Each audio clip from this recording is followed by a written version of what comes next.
From the time I could talk, I was asking questions. I grew up in a small town, the kind where everyone knows everyone, and my folks ran the local diner. It was in this bustling little eatery that I found my first audience.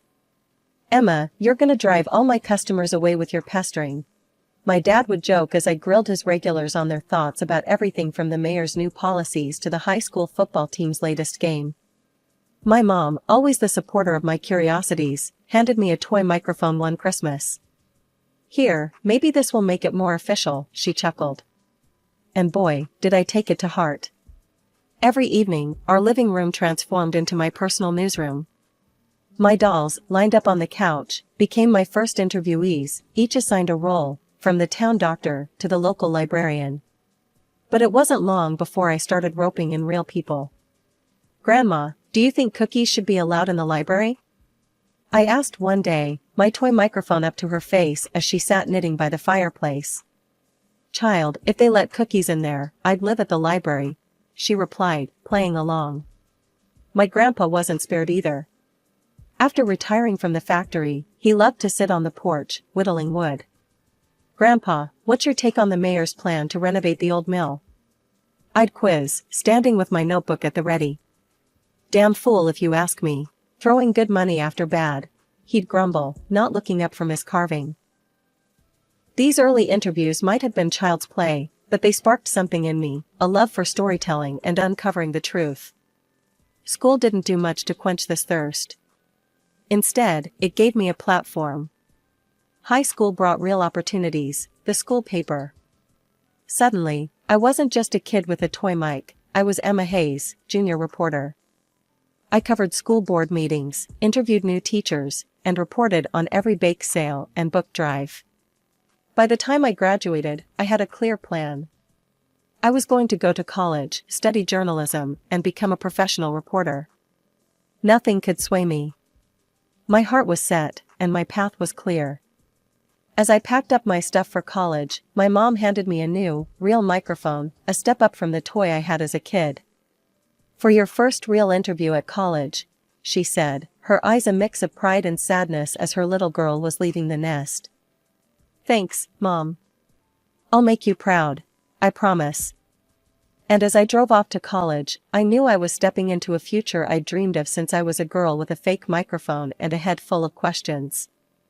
College was a blur of late nights, strong coffee, and endless stories. I dove into journalism headfirst, hungry for every bit of experience I could get. By the time I graduated, I wasn't just ready to take on the world of news, I was itching for it. Landing my first job at a local newspaper was like stepping into a dream. The office was chaotic, papers everywhere, phones ringing non-stop, and there I was, smack in the middle of it, eager as ever. "Hey, Emma, you're covering the city council meeting tonight. Don't screw this up, newbie," my editor barked on my first day. He was a grizzled old journalist named Frank, who'd seen it all and wasn't easy to impress. "Got it, Frank. I won't let you down," I replied, clutching my notepad like a lifeline. That night, I scribbled notes furiously, determined to capture every word. The next morning, Frank tossed a copy of the newspaper on my desk. My article was front and center. "Not bad for a start, kid. Keep this up, and you might just make a name for yourself." I grinned, feeling a swell of pride. I was on my way. From city politics to local festivals, I covered it all. But it wasn't just about attending events and writing reports, it was about digging deeper, finding the story beneath the story. One chilly afternoon, while covering a local business conference, I bumped into a man in a sharp suit who looked lost. "Excuse me, ma'am, can you point me to the panel on economic development?" he asked, looking around confused. "Follow me, I'm headed that way myself." "So, what's your interest in economic development?" I asked, sensing another story. "I own a tech startup. We're trying to figure out if this town's ripe for our next expansion," he explained as we walked. That conversation turned into a front-page feature on how small towns were attracting tech entrepreneurs. The story caught fire, and suddenly, I wasn't just a reporter, I was Emma Hayes, the voice of our evolving small town. With each story, my reputation grew. I moved from the local paper to a regional magazine, where the stakes were higher, and the stories more impactful. Emma, I need you on the entertainment beat this month. There's a film festival coming up, and I want behind-the-scenes scoops, not just fluff. My new editor, Sheila, instructed. No fluff, got it. I'll dig up something good, I assured her, eager to prove myself in the new arena. At the festival, I caught wind of a dispute between a well-known director and a young actor. Instead of just covering the event's glitz and glam, I found myself mediating and interviewing both parties. Why should I talk to you? You're just gonna twist my words, the director snapped when I approached him. Look, I'm here to give you a fair shot to tell your side. I'm not in the business of twisting anything, I shot back, not backing down. He eyed me warily, then sighed.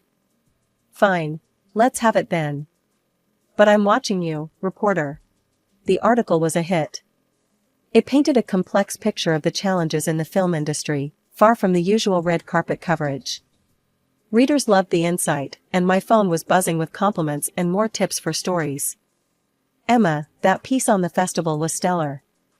You're making waves, kid. Keep at it, Sheila said, a rare smile cracking her usual stern demeanor. With every article, every interview, I felt like I was building not just a career, but a legacy. The more stories I told, the more I realized how much there was to tell, and I wasn't going to stop. Being a recognized face in journalism, especially as someone stirring up the local scene, got me invites to every highbrow event in town. But it was at a charity gala dedicated to raising funds for children with cancer where my life took an unexpected turn. That night, draped in a simple yet elegant black dress, I was ready to cover the event, not knowing it would lead me into the personal story of my life. I was sipping on some sparkling water when he approached me, Michael Sterling, a name synonymous with generosity in our community through his work with his charitable foundation. Emma Hayes, right? I've seen you on TV. You're much more beautiful in person, he said, flashing a smile that I later learned had won over countless donors and supporters.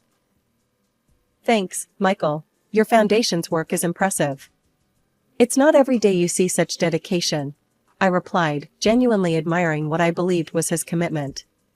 The connection was instant. His charm wasn't just surface deep, or so I thought. He was knowledgeable, witty, and seemed genuinely interested in making a difference. We talked the entire evening, about everything from journalism to the intricacies of running a nonprofit. As we started dating, he introduced me to his mother, Victoria Sterling, the co-founder of the charity and an imposing figure with a steely gaze. I've heard a lot about the entertainment on television these days, she remarked during our first meeting, her tone suggesting disapproval. Television has all sorts, Mrs. Sterling. I stick to telling stories that matter, I responded with a shrug, trying not to let her obvious skepticism get to me. Our relationship blossomed despite Victoria's icy demeanor. Michael was adept at smoothing over any awkwardness, always there with a compliment or a thoughtful gesture. After a year of whirlwind romance, we got married in a small, elegant ceremony. Married life meant more involvement in Michael's charity. I found myself covering their events, my public profile lending more visibility and credibility to their cause. Donations surged, and it felt good to think my work was contributing to something meaningful. As months rolled on, Victoria's sharp comments became more frequent, especially when we were alone. I saw your last piece on the mayor's housing policy. Be careful, Emma. People don't always appreciate the truth. You might find yourself less popular if you stir the pot too much. Isn't the truth the point of journalism, Mrs. Sterling? I countered, my patience wearing thin. Just remember, marriage is about compromise, including how you carry yourself in public, she advised, a clear warning thinly veiled as maternal concern. I nodded, biting back the retort that sprang to my lips. Michael, ever the mediator, would later smooth things over, telling me, "She means well, Emma. She's just set in her ways. Let's not ruffle feathers." So, I continued, my career intertwined more deeply with the charity than I ever intended. At every event, smiling beside Michael, part of me wondered if the smiles we wore were just another mask for the cameras. But I shook off the doubts, focusing on the good we were purportedly doing. Buying the house with Michael felt like the last piece of our perfect life puzzle clicking into place. It was a beautiful, sprawling property with gardens that could have been torn from a magazine cover.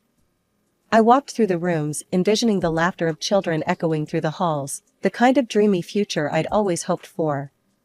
But Michael threw cold water on that dream quickly. "Emma, let's not rush into kids. We've got so much going on, and with the charity taking off, it's just not the right time," he said one evening as we unpacked the last of our boxes. I tried to hide my disappointment. "Sure, I get that. We can wait," I replied, tucking away my hopes like the linens I was storing in our new oak cupboard. As the days turned into months, the house felt less like a home and more like a beautiful stage set. The real act played out every Sunday at dinner with Michael's mother, Victoria, who perfected her role as the doting mother-in-law in public, only to reveal her true character behind closed doors. One such Sunday, as we sat around the lavish dining table laden with fine china and crystal, Victoria started in on me, her words sharp and precise. "Emma, darling, I saw your last interview. It's a wonder you managed to keep your job, laughing like that on air. You sounded like a nervous schoolgirl." Her words stung, and I felt Michael stiffen beside me. But instead of coming to my defense, he only nodded in agreement with his mother. "Mom's right, Emma.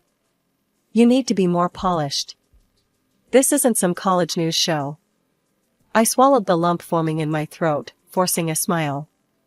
"I'll work on it, Victoria. Thanks for the feedback," I managed to say, my voice steady despite the turmoil inside. As these dinners became a recurring play of subtle jabs and overt criticisms, I began to dread them. Every critique from Victoria was a needle to my confidence, and Michael's complacency only twisted it deeper. After one particularly harsh dinner where Victoria had criticized everything from my cooking to my conversational skills, I found myself sobbing in our pristine bathroom, the marble countertops cold under my hands. The next morning, my eyes puffy from tears, I faced Michael in the kitchen. "Does it really not bother you, what your mother says?" I asked, hoping for some sign of support.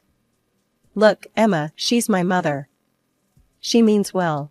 You need to toughen up. This industry, our social circles, they're brutal. If you can't handle her, how will you handle real adversaries?" he said, not meeting my eye. I was silenced by his words, the implication clear, I was on my own in this. As he left the room, the finality of our conversation hung heavy in the air. It was an ordinary Thursday morning when my mother-in-law showed up unannounced at our door, her face set in a determination that usually spelled trouble for me. "Emma, dear, we need to chat. It's urgent," she said, sweeping past me into the living room with the air of someone who owned the place. Once we were seated, she didn't waste time. "The foundation is in a tight spot financially. We've got a charity evening coming up, and I want you to spearhead it. It'll be attended by some very influential patrons," she declared, her tone brooking no argument. I was taken aback. "Me? Victoria, I've never organized anything on that scale before." "Oh, you'll learn. Besides, with your public image and the trust you've garnered, you're the perfect face for the event. Think of this as broadening your horizons," she said, a sharp glint in her eye that I couldn't quite read. The conversation felt loaded, her intentions wrapped in layers I couldn't peel back just then. "All right, I'll do my best," I agreed reluctantly, feeling the weight of her expectations pressing down on me. "Excellent. Oh, and while you're up, could you set the table for lunch? I'm famished," Victoria added, dismissing me to the kitchen as if I were a maid in my own house. As I left to fetch the plates and cutlery, I realized I'd forgotten my phone on the coffee table. Just as I was about to go back for it, I heard their voices, Victoria and Michael, murmuring in the living room. Curiosity pinned me in place, just out of sight. She's so beloved by the public, it's the perfect setup. Once we get her to take over, we can execute the transfer, and then when everything collapses, it'll be Emma left holding the bag," Victoria explained with a cold laugh that chilled me to the bone. The plan was horrifyingly clear. They intended to use me as a scapegoat for whatever shady dealings they were embroiled in. A tightness gripped my chest, but I forced myself to walk away, to prepare lunch as if nothing had happened. At the table, I played the dutiful wife and daughter-in-law, smiling and nodding while my mind raced with the betrayal. The food tasted like ash in my mouth, but I kept my facade intact. That night, Michael was his usual, detached self, not once betraying the conversation I wasn't meant to hear.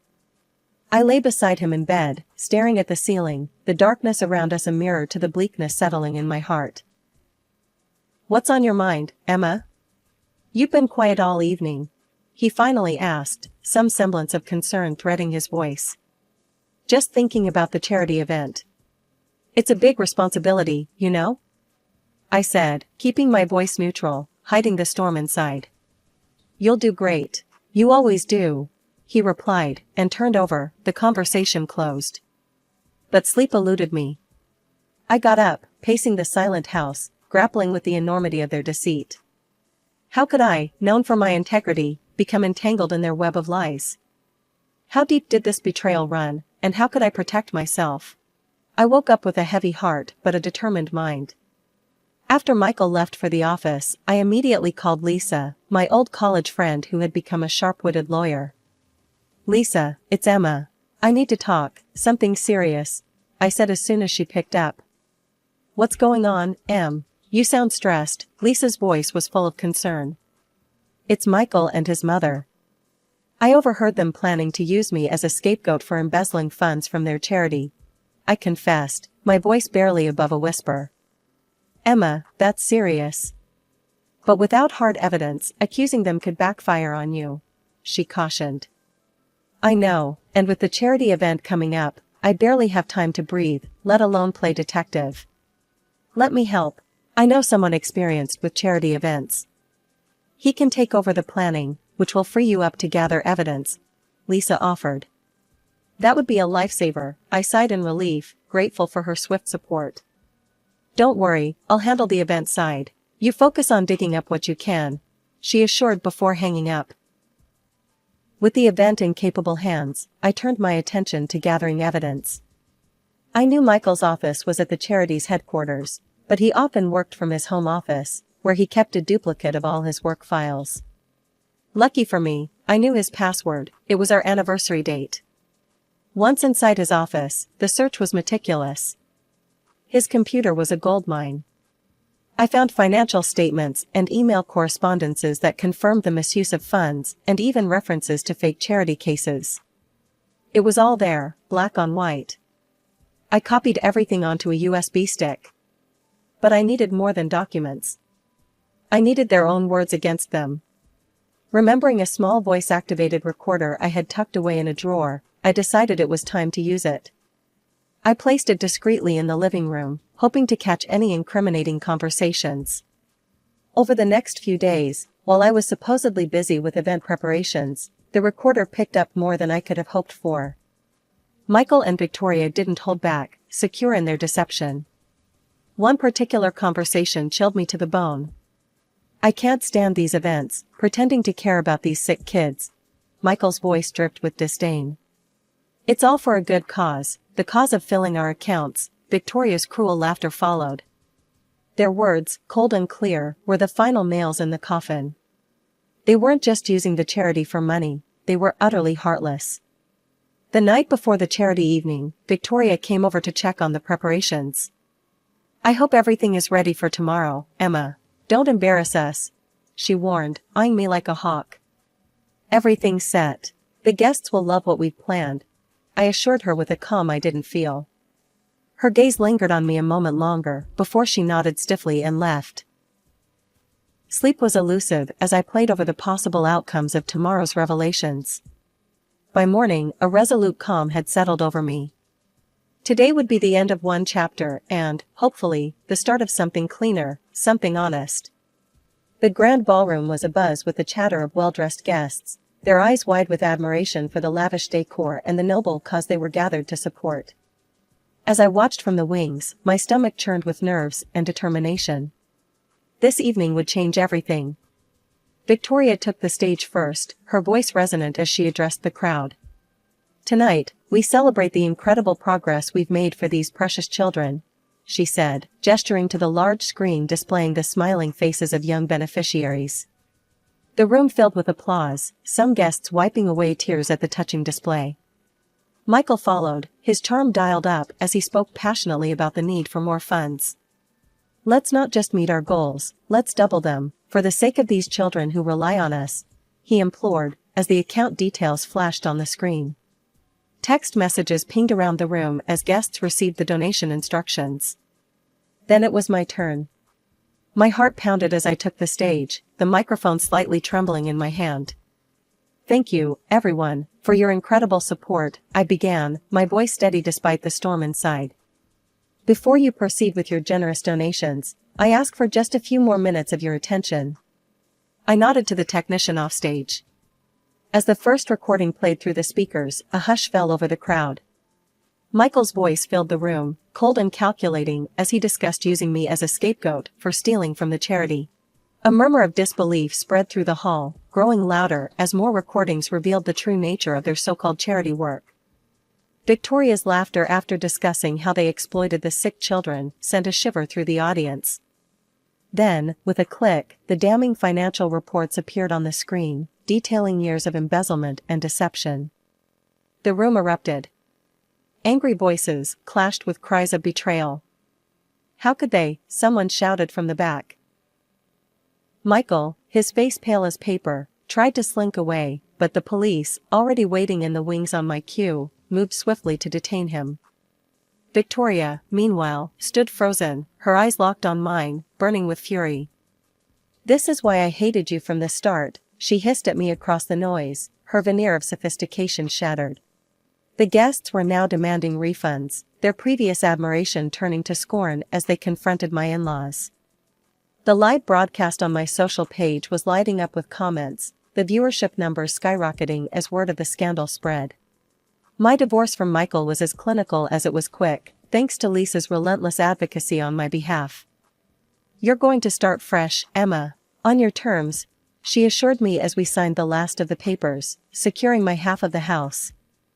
Michael and his mother faced a barrage of lawsuits from disillusioned patrons and long-standing supporters of the foundation. The courts didn't go easy on them, both were convicted of fraud. They ended up having to sell everything they owned to cover the settlements, but even that wasn't enough. They were left drowning in debts, a stark end to their fabricated empire of benevolence. In the aftermath, I threw myself into my work with renewed vigor. Armed with the truth, I conducted a deep-dive journalistic investigation into the dark underbelly of nonprofit organizations. My findings were eye-opening and sparked widespread debate, highlighting the vulnerabilities in charity operations. The report was broadcast on major networks, drawing attention and accolades from all corners of journalism. Inspired by the overwhelming response, I penned a book titled Living with a Monster. It detailed my personal ordeal and broader issues of trust and corruption in philanthropy. The book struck a chord with readers worldwide, quickly climbing the bestseller lists.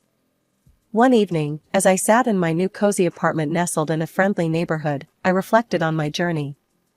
The walls, lined with awards and tokens from my travels, seemed to echo back a life story of triumph and trials. My phone rang, pulling me from my thoughts.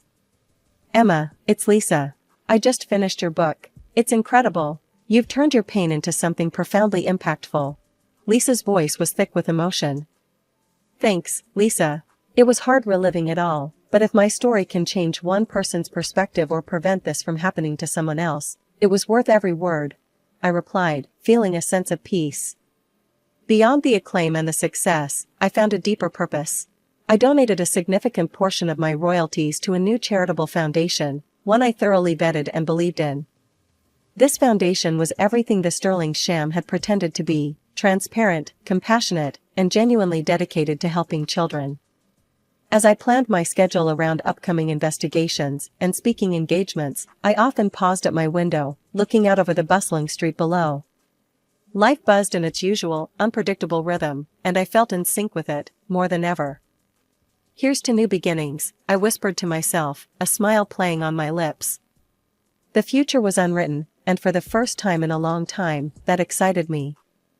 With each passing day, I was more certain of my path, not just as a journalist but as a voice for those who couldn't speak up against the injustice shadowing the vulnerable corners of our society.